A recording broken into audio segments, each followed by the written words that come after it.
Pais amadas, louvado seja o nome do nosso Senhor. Estamos na leitura do livro Criada para ser sua ajuda idônea. Descubra como pode Deus fazer glorioso o seu matrimônio, da irmã Debbie Porrow. A tradução é Maria de Fátima Couto Pires. Estamos iniciando hoje o capítulo 23. E o título é Obedecer ou não obedecer? Essa é a questão. Oremos. Senhor, louvamos, exaltamos o teu santo e precioso nome. Adentramos a tua santa presença banhadas no sangue do teu Filho Jesus Cristo. Este sangue que nos torna aptas a estarmos diante do Senhor. Obrigada por ter feito provisão para nós através do teu Filho, Pai. Obrigada, Senhor, porque tudo que nós necessitamos nós temos em ti. Obrigada por termos acesso à tua palavra, obrigada por teu tão grande amor, incomparável amor que tem cuidado de nós e tem nos ajudado a permanecer em tua presença. Porque tudo vem de ti, Senhor, e tudo é para ti. Mais uma vez queremos aqui colocar os nossos corações diante do Senhor, as nossas vidas, para que o Senhor venha falar aos nossos corações, para que o Senhor venha nos tocar, para que o Senhor venha encontrar em nós caminhos de obediência, Senhor. Nos ajude neste tempo aqui, nos ajude a não só entendermos, mas nos dispormos, nos despojarmos de nós mesmos para que o Senhor possa aplicar a tua palavra em nós. Em nome do Senhor Jesus. Amém. Bem-amadas, o capítulo 23, o título é Obedecer ou não obedecer? Essa é a questão. Lançar pedras. Iniciamos com uma carta. Estimada senhora Poro, faz uns 6 meses que estou observando que meu esposo começou a trabalhar em seu computador todas as noites. Uma de nossas filhas menores frequentemente chorava quando ele estava presente. Assim, ele disse que estava deixando mais espaço para que ela não ficasse inquieta.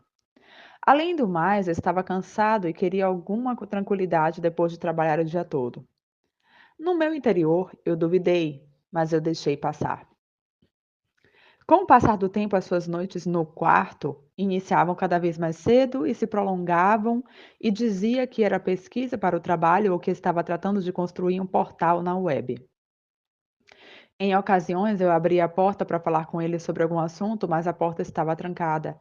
E meu esposo dizia que era porque as meninas não o deixavam em paz. Por isso, trancava a porta enquanto estivesse ali. Um dia veio uma amiga e lhe pedi que ensinasse algo no computador, porque eu não sabia nada sobre aquele assunto.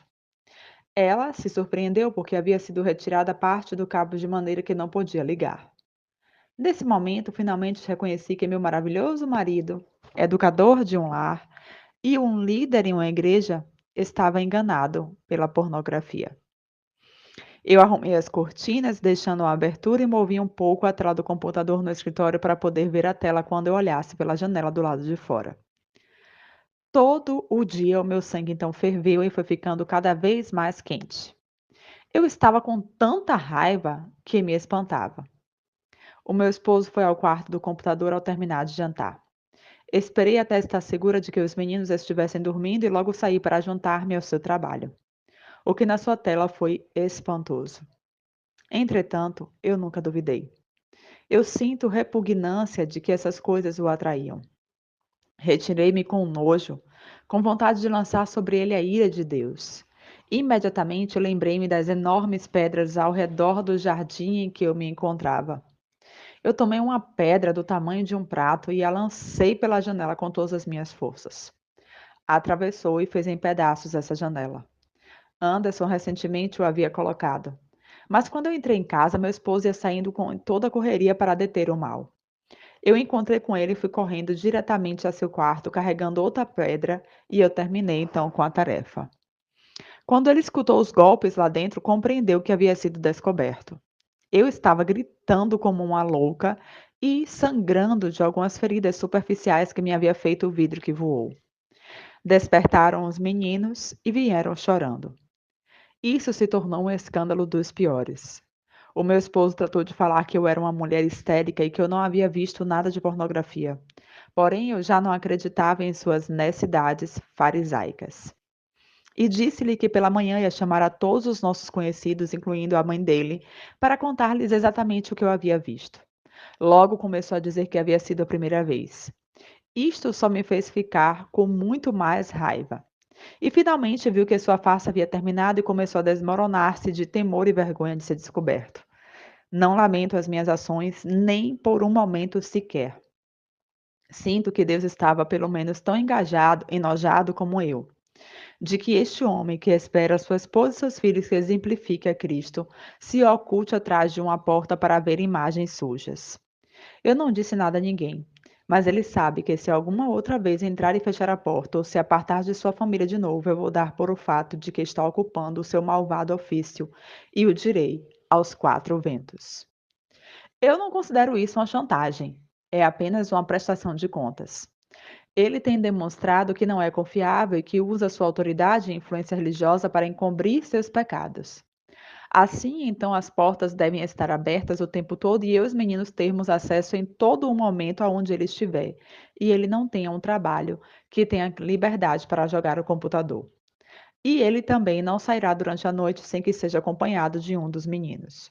E venha diretamente do trabalho para casa sem parar por uma hora que seja, aonde for, para fazer o que quer que seja. Eu espero que cumpra como marido e como pai. Eu o perdoei, pois eu o amarei e o honrarei. Mas ele sabe que existem algumas coisas que eu exijo dele e que serão como garantia para mim de que ele permaneça fiel e correto. A sua transparência conosco me dará paz e fará que eu creia nele.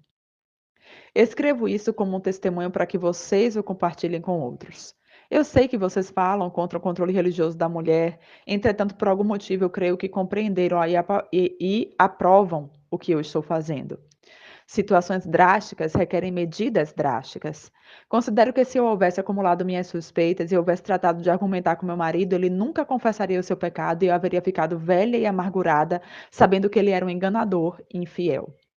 Sei que haveria chegado a odiá-lo, e isto nos haveria destruído tão certo como sua pornografia nos estava destruindo. Agora ele se alegra de que tenha jogado aquela pedra.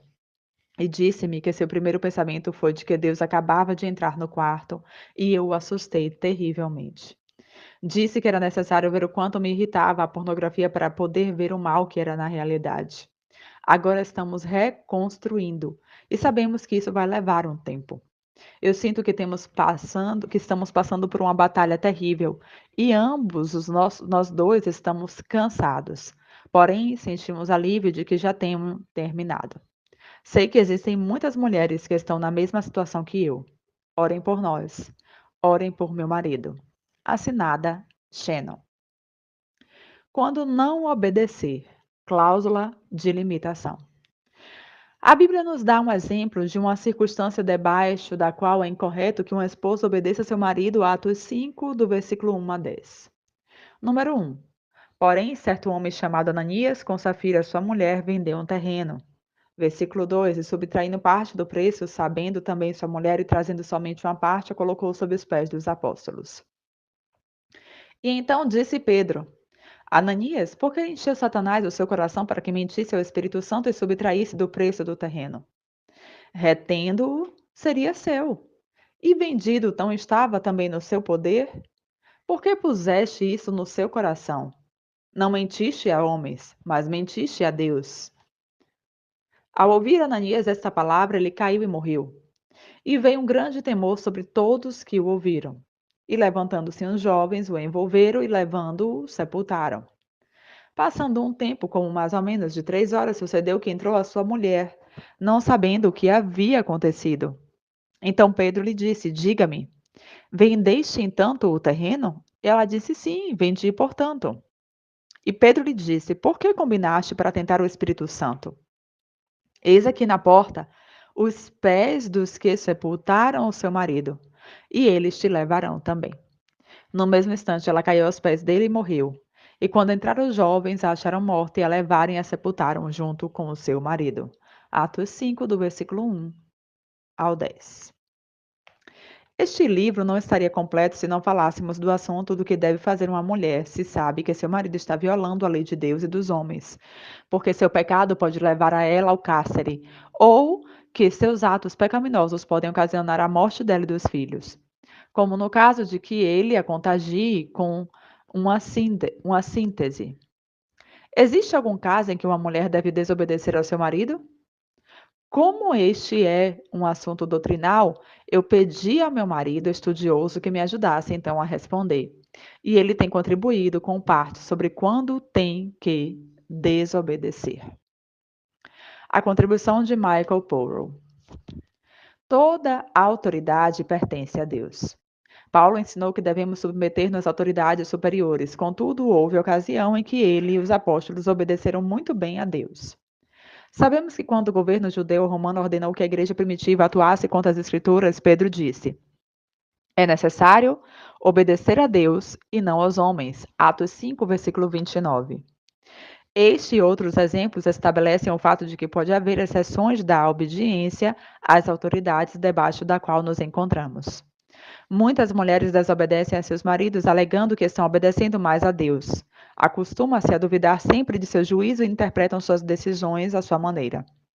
Permitem-lhes guiar, entre aspas, quando elas creem que ele tem razão, invertendo com efeito os papéis do varão e da mulher. Quando é correto que uma esposa se negue a obedecer ao seu marido? Existe algum ponto nele que ela já não está debaixo da autoridade dele? Sim. Porém, não tão imediato nem com tanta frequência como a maioria das mulheres supõe. As esferas da autoridade. Toda autoridade provém de Deus e tem que prestar contas a Deus. Porém, Deus tem delegado algo de autoridade aos anjos, algo ao governo, à igreja, aos maridos e às esposas. Os anjos têm autoridade que não têm os profetas. Os maridos têm autoridade que não têm os governos.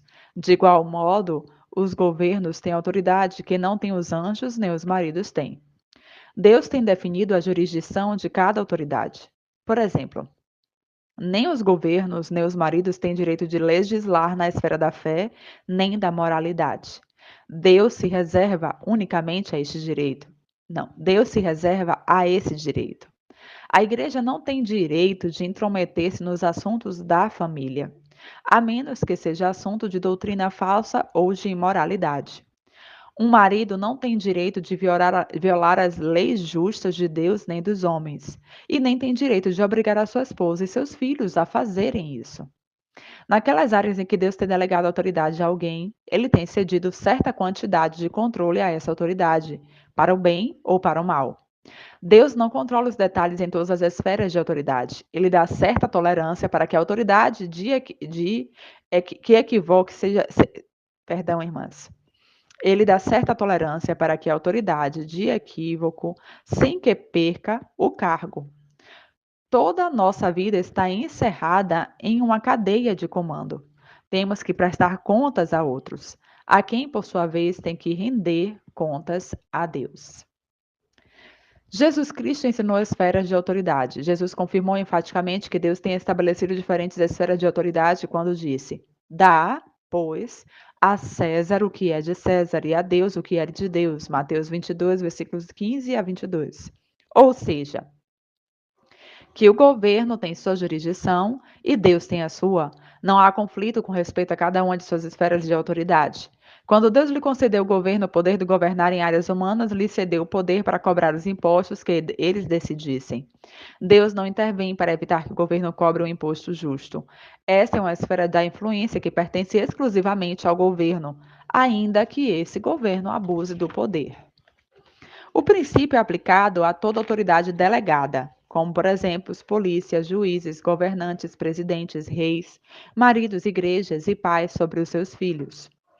Unicamente dentro do campo de autoridade que Deus tem concedido a cada entidade, ele lhes permite usar ou abusar dessa autoridade sem que ele interfira.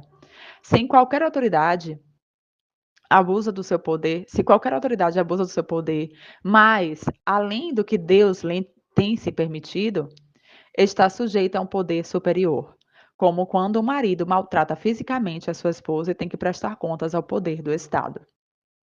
Deus permite que o governo emita autorização aos seus cidadãos, que ele atue injustamente e abuse de seus poderes para regulamentar e seus súditos seguem debaixo da obrigação de obedecer. Porém, se o governo intenta colocar regras na fé, por exemplo, ordenando aos pais que não ensinem aos seus filhos e que a homossexualidade é pecado, então tem saído da esfera da autoridade que pertence ao governo. A chave é saber pelas Escrituras quais são as esferas da jurisdição que Deus tem delegado a cada autoridade. Veremos agora a esfera de autoridade do marido. A esposa não tem que escolher entre Deus e o seu marido. Dá, pois, a teu marido o que é direito do teu marido e a Deus o que é direito de Deus. A autoridade que Deus deu ao marido pertence exclusivamente a ele e Deus não vai interferir para recuperar esse poder para si mesmo, mesmo que o seu marido abuse de seu poder dentro de certos limites permissíveis. Já falaremos a respeito dessas exceções. Mas primeiro temos que ensinar que o marido tem autoridade para dizer à sua esposa o que ela deve vestir, aonde ela pode ir, com quem ela pode falar, como usar o tempo dela, quando deve falar e quando deve calar, mesmo quando for irracional e insensível. Porém, não tem autoridade para ordenar que ela veja pornografia com ele e nem para exigir-lhe que ajude a cometer algum delito.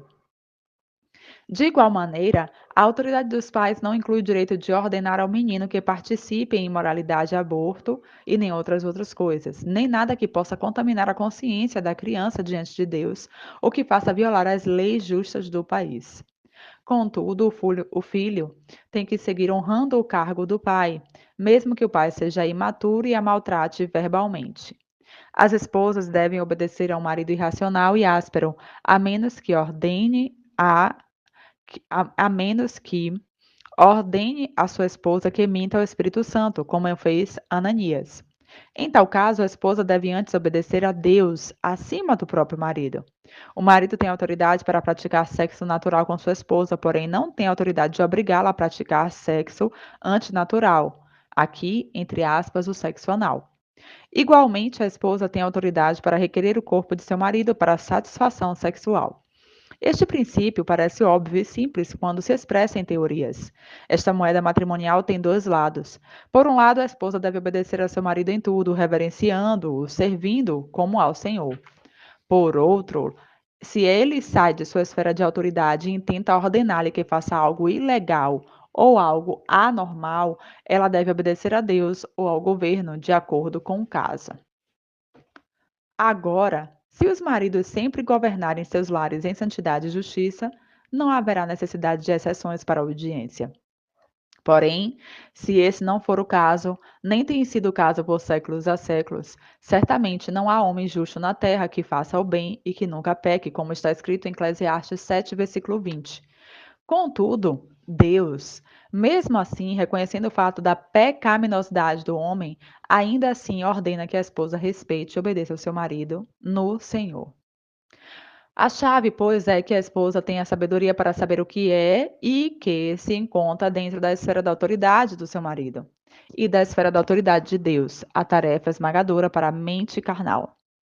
Se todas as esposas tendessem por natureza e sujeitarem-se à autoridade, seja de Deus, do governo, da igreja ou do marido, eu estou certo que tudo seria harmonioso. As esposas obedeceriam alegremente a seus maridos dia após dia e somente naquelas raras exceções, quando o marido ordenasse a sua esposa que fizesse o mal, ela ver-se-ia obrigada a dar o passo de negar e obedecer-lhe por uma questão de violência de leis de Deus e dos homens. Porém, desgraçadamente, as esposas também são descendentes de Adão, elas caídas, sem tendência a ser equilibradas nem sábias. A maioria dos divórcios cristãos são de religiosos. As convicções religiosas e a insistência de mentalidade fechada por parte dela conduzem ele a abandoná-la. Como divorciada, ela cultiva a imagem de vítima perseguida e maltratada, porém, em muitos casos, foram as normas dela que criaram o distanciamento que conduziu ao divórcio.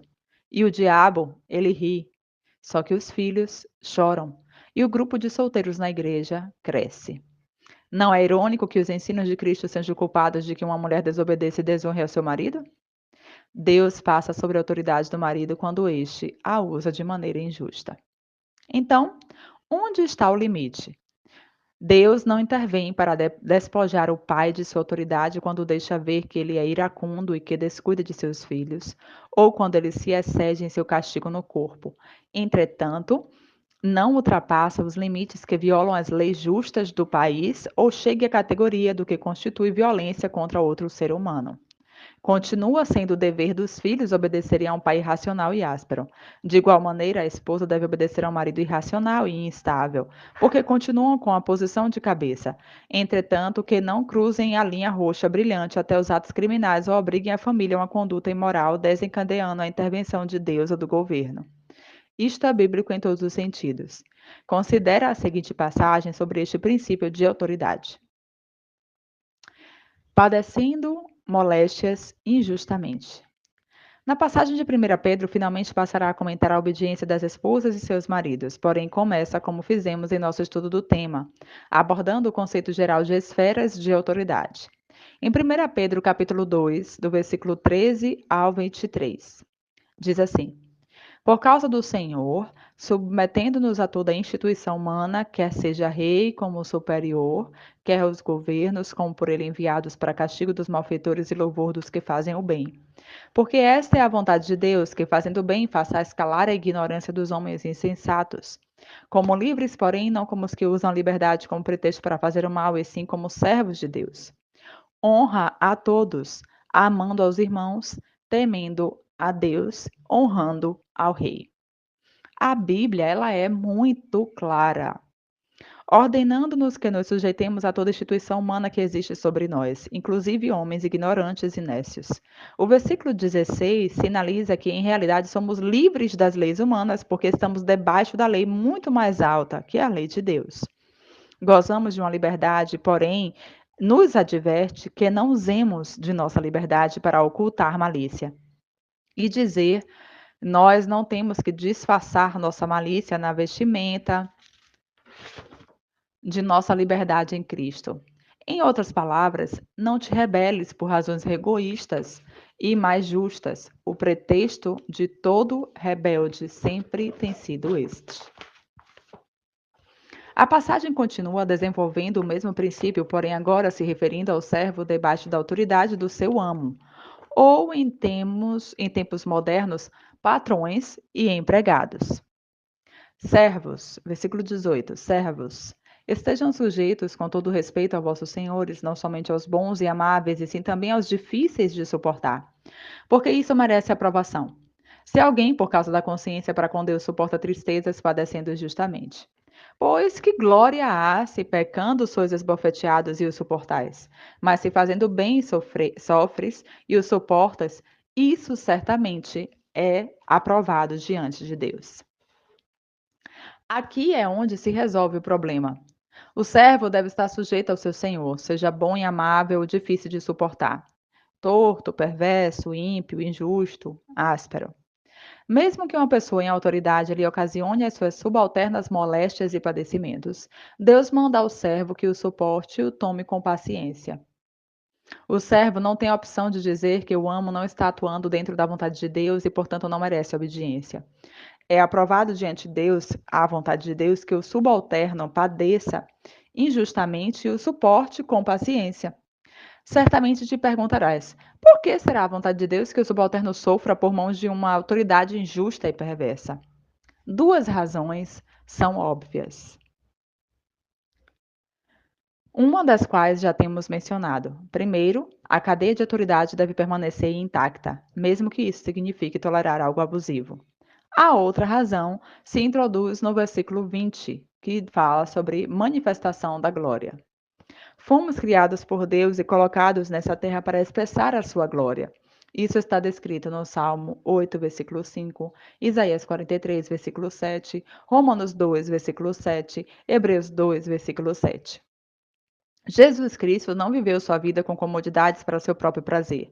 Ele viveu e sofreu pelas glórias que viriam depois, como está em 1 Pedro 1,11. Mulher, tu foste criada para dar glória a Deus. Quando Deus te coloca em sujeição a um homem, mesmo sabendo que este vai te ocasionar sofrimento, é com plena consciência de que estás obedecendo ao Deus ao suportar o sofrimento injusto. E quando sofres injustamente, como para o Senhor, traz grande glória a Deus no céu. As palavras do versículo 21 indicam que fostes chamadas por Deus precisamente com o propósito de sofrer para Ele, assim como Ele sofreu por ti. Versículo 21. Pois para isto fostes chamados, porque também Cristo padeceu por nós, deixando exemplo para que sigais suas pisadas. O qual não pecou e nem se achou pecado em sua boca, pois quando o amaldiçoavam, não respondia com maldição. Quando padecia, não ameaçava, mas se entregava ao que julga justamente. Seu marido tem te insultado ou tem te ameaçado? Eu te exorto que respondas como respondeu Jesus. Quando ele foi insultado e ameaçado, suportou, encomendando-se a um juiz superior que é justo. Você deve encomendar-se ao que te colocou debaixo da autoridade do seu marido. O seu esposo dará contas a Deus e você terá que prestar contas a Deus por sua maneira de responder ao seu esposo, mesmo que ele te traga sofrimento. Minha interpretação não está fora do contexto nem é fantasiosa, porque o texto de 1 Pedro continua desenvolvendo este princípio de autoridade e sujeição, comentando-o em relação com a obediência da esposa ao seu marido. A primeira palavra do capítulo 3 é "e a si mesmo", ligando este capítulo com o que foi tratado anteriormente no capítulo 2, os versículos que acabamos de ver. Em 1 Pedro 3, do versículo 1 ao 6. Assim mesmo, vós, mulheres, estejam sujeitas aos vossos maridos, para que também os que não creem na palavra sejam ganhos sem palavra pela conduta de suas esposas, considerando vossa conduta casta e respeitosa. O vosso atavio não seja o externo de penteados ostentosos, de adornos de ouro ou vestidos luxuosos. Sim, o interno, o do coração, no incorruptível ornamento de um espírito cortês e amável, que é de grande valor diante de Deus. Porque assim também se ataviaram em outro tempo aquelas santas mulheres que esperavam em Deus, estando sujeitas aos seus maridos. Como Sara, que obedecia a Abraão, chamando o Senhor, da qual vós haveis feitos filhas, se fazeis o bem, sem temer nenhuma ameaça. A passagem é muito clara para todos que têm olhos para ver. Assim como temos de obedecer a cada ordem de governo e seus servos, devemos também obedecer aos seus senhores, ainda que sejam abusivos e ásperos. Assim mesmo, vós, mulheres, sejam sujeitas aos vossos maridos. Ainda que eles não obedeçam a palavra, que não têm nenhum respeito por Deus. A passagem, inclusive, chega a sugerir que a esposa deve ter o mesmo respeito por um marido incrédulo para chamar até Senhor, como fazia Sara. Podes livremente chamar ao teu marido de Senhor quando sabes que te diriges com o que pôs à frente que te pediu que sofresse por mão de teu marido, assim como Cristo sofreu pelas mãos das autoridades injustas. Jesus Cristo rejeitou a vontade de Deus para ficar em um lugar seguro só porque era necessário sofrer? Jesus disse: Porque eu tenho descido do céu não para fazer a minha vontade, e sim a vontade daquele que me enviou. João 6,38. As mulheres que fazem a sua própria vontade chegam a ser participantes de um nível de bênção desconhecidos. Perdão, irmãs. As mulheres que fazem sua própria vontade poderão fugir de um matrimônio que não é nada divertido. Porém, as mulheres que fazem a vontade de Deus chegam a ser participantes de um nível de bênção conhecido unicamente pelos obedientes. Eu vou repetir, irmãs. As mulheres que fazem a sua própria vontade poderão fugir de um matrimônio que não é nada divertido. Porém, as mulheres que fazem a vontade de Deus chegam a ser participantes de um nível de bênçãos conhecido unicamente pelos obedientes. Sei que esta há de ser uma doutrina surpreendente para muitas de vocês. Entretanto, não é menos radical que Jesus mesmo, e é assim como Deus manda. A passagem diz que não temamos nenhuma ameaça, capítulo 3, versículo 6. Os ensinos de Jesus são tão contrários à natureza humana que em ocasiões te causaram temor e assombro. Isto não ocorre jamais a ninguém do departamento da psicologia. Isto nunca escutará a doutrina do coração, que nem a maioria dos pregadores modernos, porém, é o caminho da glória. O caminho para o milagre que pode transformar o seu marido depois que finalmente tenha mudado você mesma. Deus procura quem po- Deus procura quem lhe glorifique. A glória está em fazer o que é extraordinário, o valente, o maravilhoso, em comparação com o que habitualmente se faz. Quando uma esposa cristã faz o que uma mulher do mundo jamais faria, obedecer alegremente a um homem digno somente porque Deus o ordena, Deus no céu recebe glória. Os filhos devem obedecer a seus pais como ao Senhor, e as esposas têm de obedecer aos seus maridos como se estivessem obedecendo a Deus. Leia o que se segue na passagem e assombra-te ante ao teu chamamento, mas não te espantes. 1 Pedro, capítulo 3, do versículo 9 ao 17. Não devolvendo mal por mal, nem maldição por maldição, mas pelo contrário, bendizendo, sabendo que fostes chamados para uma herdeira bênção, para que herdes bênçãos.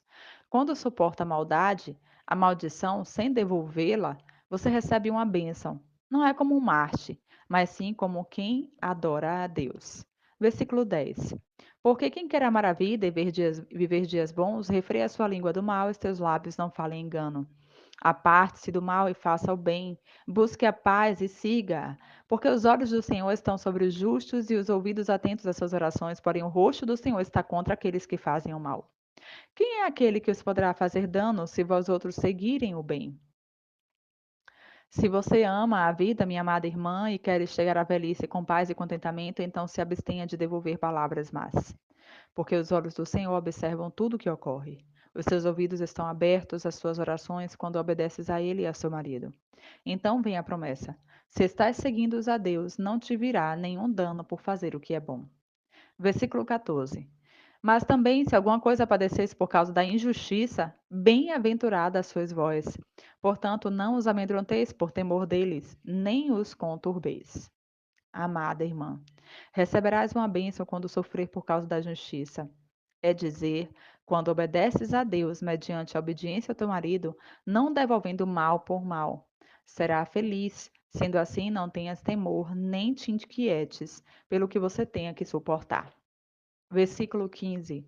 Santificai a Deus, o Senhor, em vossos corações, e estáis sempre preparados para apresentar defesa com mansidão e reverência perante todos que querem saber a razão da esperança que é em vós. Versículo 16. Tendo boa consciência para que com os que falam de vós como malfeitores sejam envergonhados os que caluniam vossa boca e com sua conduta em Cristo.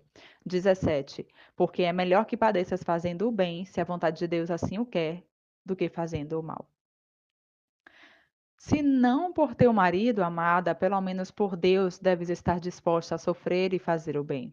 Se não tens, pelo menos, o domínio moderado das Escrituras e da vontade e os caminhos de Deus, esta doutrina de sofrer silenciosamente injustiças para a glória de Deus, você se assombrará. É uma lástima que na atualidade tantas pessoas ignoram os caminhos de Deus. Isto que estamos recomendando é a vida cristã normal. O caminho de Deus é o caminho do gozo e da paz em abundância. Sofrer por ele produz gozo inefável e glorioso, como está em 1 Pedro 1,8. Por outra razão, não estamos sugerindo que adotes uma atitude de cara larga com a expressão pobre de mim, olhem o quanto eu sofro, que tantas parecem verdade manifestar. Mas jamais ganharás a um marido perdido se ele pensa que estás aceitando a desgraça como parte da sua fé e em não o ocuparia. Se suas respostas a ele te causam miséria, pode estar segura de que não tens o sentir de Deus a respeito. Deves ser uma adoradora de Deus e desfrutar da sua presença, se vai sofrer por sua causa e ver que conduz à grande glória. Assinado Michael Poro. Exemplos práticos. Pode ser que estejas confundida a respeito de quando deve obedecer ou não obedecer. Então, enumeramos alguns dos problemas e dúvidas que temos recebido pelo correio para comentá-los um por um. Predador sodomita. Estimada senhora Poro, está ocorrendo algo terrível e não temos amizades a quem eu possa recorrer. Eu preciso receber ajuda urgente hoje. Por favor, leiam e respondam esta carta hoje. Fazem mais ou menos uma semana que meu filho completou 13 anos. Por esse mesmo tempo, meu marido começou a querer que eles saíssem pelas tardes para promover uma relação de homem para homem. Deu-me, inicialmente, um gosto. Depois da primeira saída, meu filho, de uma relação anterior do meu matrimônio com Daniel, me suplicou em particular que não obrigasse a ir novamente. O meu esposo começou a se enraivar muito e os meus meninos e falarmos contra ele, porém, é amável se fazermos o que ele diz. Ele gosta de ver a nossa obediência. Eu digo ao meu filho que ele deve obedecer a Daniel. Hoje, meu filho me disse que Daniel o leva a lugares de descanso na estrada, onde se juntam homossexuais para ter relações e procurar a outros meninos que usam os sanitários. Meu Deus. Meu filho disse que meu esposo o obriga a praticar com ele e com outros homens.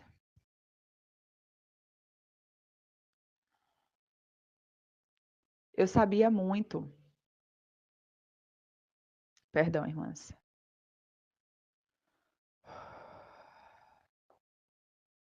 Sabia muito para que estivesse inventando e, além do mais, estava chorando e suplicando-me e ameaçando ir embora de casa se eu não fizesse alguma coisa. Eu tenho medo. Eu havia suspeitado fortemente que Daniel estava vendo pornografia desde muito tempo, porém eu tratava de ocupar-me melhor. Agora está ocorrendo essa experiência muito terrível. Eu estou orando, por favor, Deus, estou rogando. Faça que me responda hoje mesmo. Eu disse a meu filho que fingisse estar doente esta tarde enquanto eu decido o que fazer. Assinada Jean Madre de Sete. É, este é um exemplo de um pai e marido que tem excedido os limites da sua jurisdição. Nem a esposa nem o filho estão obrigados a obedecer neste assunto. E dissemos-lhes para avisar as autoridades para que eles pudessem deter os sodomitas nessa área de descanso, incluindo ao seu marido. E ela o fez. O seu marido está na prisão por alguns anos e os filhos estão crescendo sem um perverso pai. Em ocasiões sérias e graves, como o pecado, não enfrentar o seu marido. Perdão. Em ocasiões sérias, como um grave pecado, não enfrentar a teu marido. Na atualidade, a SIDA, que é uma instituição de acolhimento, é um fator que tem que levar em conta, tanto para a tua própria saúde como para a dos meninos. Travestismo. Estimada senhora Porrow, o meu marido tem começado a colocar camisões de mulher pelas noites e quer que eu faça de conta que ele é uma mulher enquanto praticamos o sexo. Ele me lembra de que o que acontece em nosso quarto está bem, porque é leito sem mancha. Ele é maestro na igreja e é muito respeitado. Sei que ele é o cabeça do lar, então tenho concordado algumas vezes, porém isso me dá um nojo terrível. O que é correto nessa situação? Assinado Ana. Apreciada Ana, Deus não delegou ao homem a autoridade para induzir a sua esposa a praticar lesbianismo mental.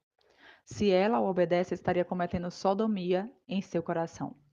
Isso é uma violação clara da lei moral de Deus. O marido, ou o que tem sido, está aplicando uma esfera de autoridade que pertence exclusivamente a Deus, como está descrito em Deuteronômio 22, versículo 5. Falamos para a esposa que se negue a participar em sua perversão e que expresse sua repugnância pelo travestismo. Se ela tratar seu pecado com uma preferência, ela normalizará a conduta deste homem. Ela tem que dar a conhecer que é um homem não convertido e que está indo rumo ao inferno, e ela não vai desonrar ao próprio Senhor Jesus. Um caso de roubo. Estimada senhora Poro, tenho me esforçado muito para obedecer a Deus e ao meu marido, mas tenho temor de terminar na prisão se eu continuar ajudando. Ele me obriga a me pôr guarda nas paradas de caminhões de carga enquanto ele se mete nas tratores para roubar. Eu como posso honrá-lo ao mesmo tempo negar-me a participar com ele, porque é o que ele espera de mim. Assinado Beth. Dissemos-lhes que ela denunciasse esses delitos à lei e que ajudasse a surpreendê-lo no ato do roubo. Ela o fez e ele está na cadeia. Ela vai visitá-lo e leva lanches e fala acerca do dia que possa regressar para a família. Ele sabe que ele fez mal e não necessita de um dicionário para que o defina. Se seu marido te ordena que você viole a lei de Deus e a lei dos homens, e sabes que tu irás à prisão ou outros sofrerão consequências, você pode se negar respeitosamente a obedecê-lo, porque Deus não tem concedido ao marido um poder ilimitado. Falsas declarações de impostos. Temos muitas cartas de esposas que nos dizem que seu marido faz declarações de impostos fraudulentas. E elas se negam a firmá-las com ele, colocando esses homens, esses maridos furiosos. A esposa se esforça em sua postura e adota uma atitude de superioridade. Quando a interrogamos e obtemos os detalhes, na maioria dos casos, a esposa está chateada porque seu marido deixou de relatar um dinheiro que recebeu por cortar a grama ou por ajustar vários carros para vizinhos ou amigos. Jamais temos recebido uma carta de uma mulher cujo marido esteja cometendo fraude importante. Tem sido coisas pequenas que para elas não descem na garganta. Colocam atenção meticulosa em cada detalhe e lembram-se das poucas coisas que ele comodamente deixou de mencionar ao declarar o seu imposto anual. Isto não representa uma grande pressão para o matrimônio. O marido percebe que se trata de algo mais que convicções religiosas dela. Ele sente que ela está usando essa oportunidade para rejeitá-lo e para tomar as rédeas da situação em suas próprias mãos, e isso lhe aborrece muito, muito mais que qualquer perca de recursos. E na maioria dos casos se trata de um homem que jamais roubaria. Quando ele lê a Bíblia, a passagem sobre impostos que lhe chama a atenção é a afirmação que Jesus, quando o cobrador vem buscar a ele, e aos seus discípulos. Jesus disse com respeito aos impostos: logo, os filhos estão isentos. Mateus 17, versículo 26. É dizer, estão isentos de pagar impostos a um governo que não é representativo. Contudo, por causa do testemunho, ele pagou os impostos. Muitos homens não sentem nenhuma obrigação moral de estimular sua memória quando se trata de contribuir voluntariamente a um sistema fiscal que é um roubo ilegal. Não sentem nenhum dever diante de Deus de contribuir com dinheiro para financiar abortos, para programas de incentivo à homossexualidade nas escolas públicas, programas de planejamento familiar, distribuição de preservativos para meninos, agulhas para viciados em drogas, apoio das chamadas artes e rádio oficial com seu programa socialista. Não estamos aqui defendendo essa postura e nem justificando nenhuma desonestidade. Porém, esta informação ajuda a esposa a entender a perspectiva de um homem. Deus não tem posto a esposa para ser consciência do seu marido. A esposa não tem nenhum direito de fazer juízo a respeito de maneira em que ele interpreta a sua obrigação. Contudo, tem o dever ante a sua própria consciência. Se ela tem que firmar um documento que declara isto foi o que recebemos em dinheiro, nem um centavo a mais, então ela tem o dever diante de Deus, de si mesma, e de dizer a verdade, segundo conheceres. No mais, quando se firma uma declaração de imposto, se faz debaixo de juramento de dizer a verdade. Contudo, havendo lido muitas cartas sobre o assunto, temos chegado à conclusão de que o tema dos impostos parece ser uma forma conveniente de que a esposa se converta em consciência do marido sem perder a sensação de ser uma mulher virtuosa. Logo, comparecerá ela no tribunal do juízo supremo. Quem julgará as verdadeiras intenções do coração? Como cristã, tens o desejo, o dever de ser honesta em tudo, porém tens que honrar a seu marido ao mesmo tempo. Então, já que não podes colocar o seu nome em um documento que te converteria em mentirosa, deve negar-te com muita graça e humildade. Quem sabe poderia declarar em separado para que tu não tenhas que afirmar as declarações dele, e assim não te verias implicada em sua maneira de manejar os seus negócios. O meu marido me proíbe de ir à reunião da igreja. Estimada senhora Debbie, o meu marido me disse que já não posso ir à reunião da igreja pelas noites. Eu sinto que, se não desfruto desse tempo de doce comunhão, não poderei seguir caminhando fielmente diante de Deus. A palavra de Deus diz que não devemos deixar de congregar. Então, isso seria uma violação direta à palavra de Deus se não me reunir? O meu marido me disse que escrevesse para perguntar-te. Assinada, Carla. Estimada Carla, é comum que os maridos incrédulos ou desalentos proíbam às suas esposas que assistam às reuniões da igreja. Em quase todos os casos, as objeções se baseiam em um desejo de evitar que ela adore a Deus. Pois bem, ele vê a relação dela com a igreja como segundo amor, até mesmo amor preferido por ela, e se sente desprezado. Está com ciúmes. Ele não se sente realizado como esposo e crê que a igreja, de alguma maneira, é objeto de o seu primeiro amor. Agora, uma esposa sem sabedoria poderá encontrar alguma satisfação no ciúme dele, pensando que ela põe a Deus em primeiro lugar. Porém, a verdadeira adoração a Deus nunca é causa de descuido das relações matrimoniais.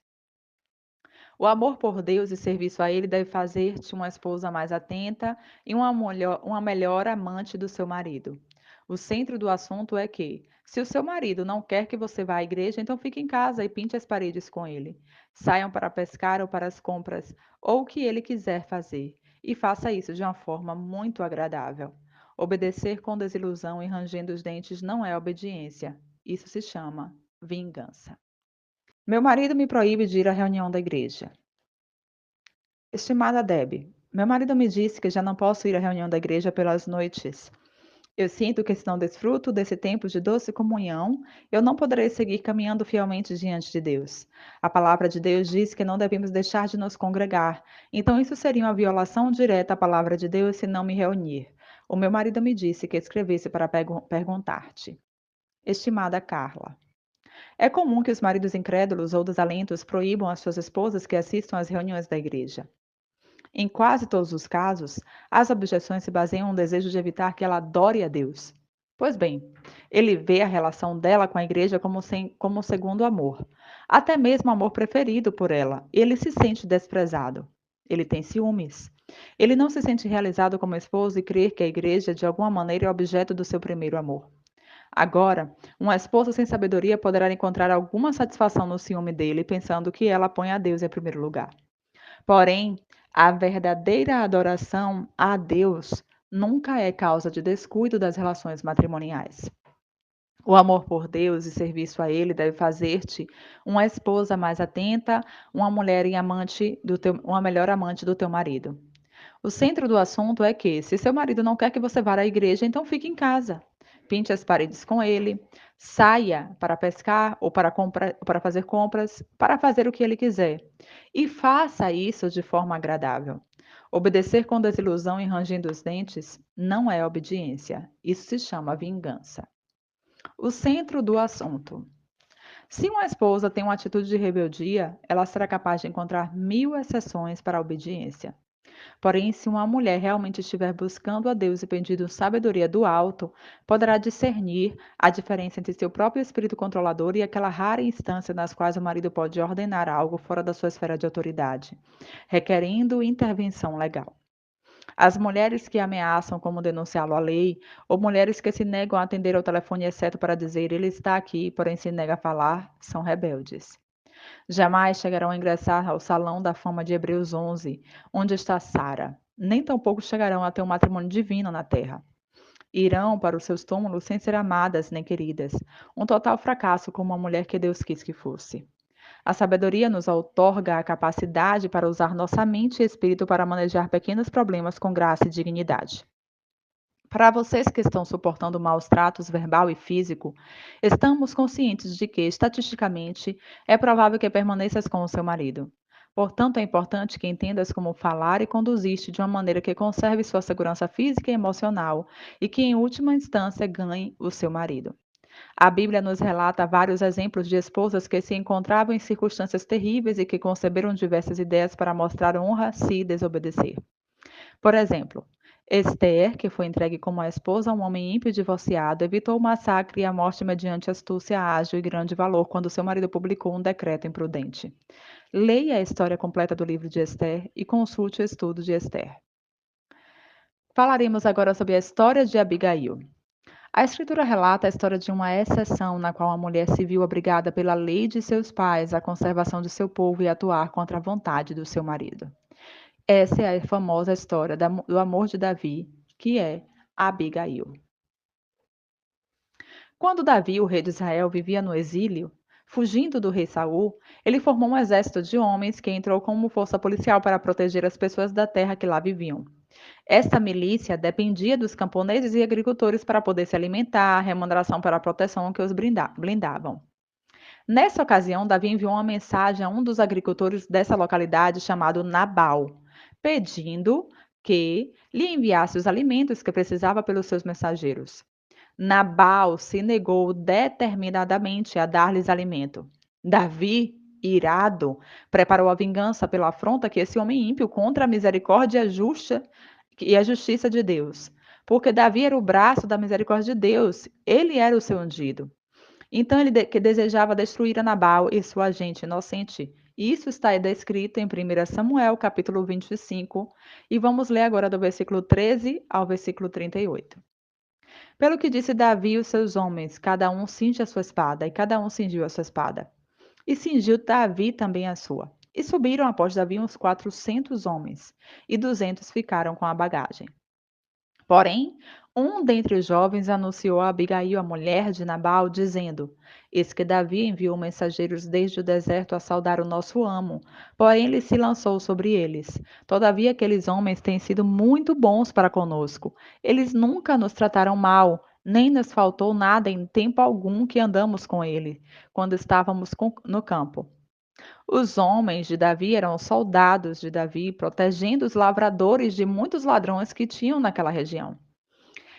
Eles nos serviram de muro ao redor, assim de dia como de noite, e todos os dias que andamos com eles, apacentando as ovelhas. Olha, pois, agora e vê o que hás de fazer, porque já está tudo determinado, e o mal está contra o nosso amo e contra toda a sua casa. Ele é um tal filho de Belial que não há quem possa lhe falar. Os servos de Nabal lhe chamaram filha de Belial, o que significa que é filho de Satanás. Os trabalhadores que ficaram para trás para cuidar da casa temiam que todos morressem por causa do seu amo, que ele era egoísta e malvado. Então, o que eles fizeram? Eles apelaram para Abigail, para que ele salvasse a vida. Abigail aceitou o conselho dos homens que seu marido havia deixado encarregados de administrar sua casa. No versículo 18 diz assim: Então Abigail se apressou e tomou 200 pães e 2 odres de vinho, e 5 ovelhas refogados, e 5 medidas de trigo tostados, e 100 cachos de passas, 200 pastas de figo passados, e pôs sobre os jumentos. E disse aos seus jovens: Ide adiante de mim, eis que eu vos seguirei de perto. Isso, porém, não declarou, e não disse nada ao seu marido Nabal. Então Abigail montou em um jumento e foi ao encontro de Davi antes que ele tivesse a oportunidade de subir e matar os seus servos e os que trabalhavam na fazenda. Essa era a única forma de salvar as pessoas que trabalhavam debaixo dos seus cuidados. Versículo 23. E quando Abigail viu a Davi, ela se abaixou prontamente do burro e, prostrando-se sobre o rosto sobre o chão diante de Davi, ela se inclinou em terra. Lançou-se aos seus pés e disse: Ah, Senhor meu, minha seja a transgressão. Deixa, pois, falar a tua serva aos teus ouvidos e ouve as palavras da tua serva. Amadas, Abigail estava disposta a sofrer pelos pecados do seu marido com o fim de salvar as pessoas que trabalhavam para eles. Observe que ela não encobriu os pecados do seu marido, nem tratou de aparentar que ele fosse um homem de caráter maravilhoso e nem que tenha havido nenhum mal-entendido. Ele é conhecido como um homem diabólico, por isso ela disse as coisas que ele disse. Foi o egoísmo do seu marido que gerou esse problema e ela foi franca em sua apelação com Davi. No versículo 25 diz assim: Meu senhor, agora não faça este homem de Belial, a saber, Nabal, impressão no seu coração, porque tal é ele qual é o seu nome. Nabal é o seu nome e a loucura está com ele, e eu, a tua serva, não vi os jovens do meu senhor que você enviastes. Agora, pois, Senhor meu, vive Jeová, e vive a tua alma, que Jeová te impediu de vires a derramar um sangue e a vingar-te por suas próprias mãos. Seja, pois, como Nabal de teus inimigos e todos que procuram mal contra o meu Senhor. Irmãs, foi evidente a gratidão de Davi pelo valor que ele teve de Abigail e a sua disposição para arriscar a sua própria vida com o fim de evitar que ele matasse pessoas inocentes, o qual ele haveria ocasionado muito pesar quando descobriu o seu erro. No versículo 32 diz assim: E disse Davi a Abigail: Bendito seja Jeová, Deus de Israel, que te enviou para que hoje me encontrasse. E bendito seja o seu conselho. Bendita és tu, que me tens impedido de derramar o sangue inocente e de vingar-me por minhas próprias mãos. Depois que Abigail teve que enfrentar a Davi em sua situação de vida ou morte, deu meia volta e voltou para enfrentar a ira do seu malvado esposo. Ela sabia que seu marido podia mandar matar sem nenhum temor e represália, mas contudo, ela voltou para ele. Quando chegou onde estava, ele estava bêbado em uma festa, então ela esperou que ele dormisse e saísse de sua bebedeira para falar com ele. No dia seguinte, lhe falou o que havia feito quando deu de comer a Davi e aos seus homens. E vejam, irmãs, aqui o que Deus fez depois disso. Versículo 36. E vindo Abigail a Nabal, eis que tinha em casa um banquete como um banquete de rei, e o coração de Nabal estava alegre nele, e ele já muito embriagado, pelo que não lhe deu a entender palavra alguma, pequena ou grande, até a luz da manhã. Aconteceu, pois, que pela manhã, havendo já saído de Nabal o vinho, sua mulher lhe deu a entender aquelas palavras, e se amorteceu nele o seu coração, e ficou ele como pedra. E 10 dias depois, Jeová feriu a Nabal, e este morreu. Irmãs, que coisa tão misericordiosa fez Deus, dando a este homem tão cruel um infarto ou uma embolia. Quando Davi fica sabendo de que esse homem ímpio havia morrido, manda seus homens para que traga Abicail para ser a sua esposa. Ela primeiramente lava os pés dos servos de Davi, e imediatamente se apressa a ir com eles para encontrar-se com Davi. Abigail, sim, que era uma mulher forte de verdade. Para a nossa reflexão: obedecer ou não obedecer? Traços de uma boa ajuda idônea. Uma esposa obediente, ela é acessível, ela é disposta, ela é desejosa de acatar instruções ou desejos, ela se abstém do que é proibido. Ela procura maneiras de obedecer e reverenciar o seu marido. Ela canaliza sua mente para a maneira positiva de dizer sim. E ela nunca se considera uma exceção à regra de ser ajuda idônea. Trate com Deus a sério. Revise a sua Bíblia todas as passagens que vimos sobre o tema de autoridade. Peça a Deus que te dê um coração disposto a fazer a sua vontade com alegria, sem se importar com os benefícios imediatos. Verifique a realidade. Em Gálatas 5, do versículo 22 ao 23, diz assim: Mas o fruto do Espírito é amor, gozo, paz, paciência, benignidade, bondade, fidelidade, mansidão, domínio próprio. Contra tais coisas não há lei. Se o Espírito de Deus mora em ti, manifestarás o fruto primeiramente em seu lar, em sua relação com seu marido e com seus filhos. Depois, isso acontecerá no contexto social fora do seu lar. O seu verdadeiro eu se manifesta no lar e é conhecido pelos que melhor te conhecem. Aqui finalizamos, amadas, o capítulo 23. Ó Senhor, Tu és maravilhoso. Grandes coisas tem feito o Senhor por nós. Grandes coisas. Confiamos no poder e na graça do Senhor para que o Senhor mesmo traga a nossas vidas a revelação necessária sobre este capítulo. Para que o Senhor mesmo traga às nossas vidas aquilo que precisamos de luz e entendimento. Confiamos no poder do Teu Santo Espírito para que, de fato, o Senhor venha trazer clareza e venha se tornar realidade em nossas vidas a obediência à Tua palavra e ao Senhor. Em nome de Jesus.